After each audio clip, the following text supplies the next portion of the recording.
आज Balangir assembly constituency development committee review meeting होता बलांगीर रे जो विभिन्न कामटा बहुत समय रे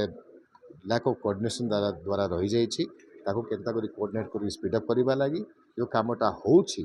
मध्य तार उपरे गोटे रिव्यू करबा लागि आ परवर्ती दिन रे जो कामटा हमें करबा चाहूछु तो सेटा को मास्टर प्लान केमती पकेबा आ आगामी दिन में केमती पैसा आनिबा ता उपरे हमें रिव्यू करनु खासकर आम जान देखुछु विभिन्न जगह लैंड इनक्रोचमेंट द्वारा कामटा बंद रही अच्छी वर्षे वर्षे है कोऑर्डिनेशन अभाव रे कामटा रही जाइए आ क्रिटिकल एरियाज आम 600 अंगनवाड़ी सेंटर भर 365 अंगनवाड़ी सेंटर को इलेक्ट्रिफिकेशन कराया 235 रही जाइए ये प्रकार छोट छोट इंटरवेंशन जे कि कई आगु देखु नथिले ताको मध्य आम चेष्टा करूँ कि माइन्यूटली कामटा कंप्लीट करवा जेनता कि लोकों पाखे से सर्विसटा मिल गोटे उद्यम चाहिए।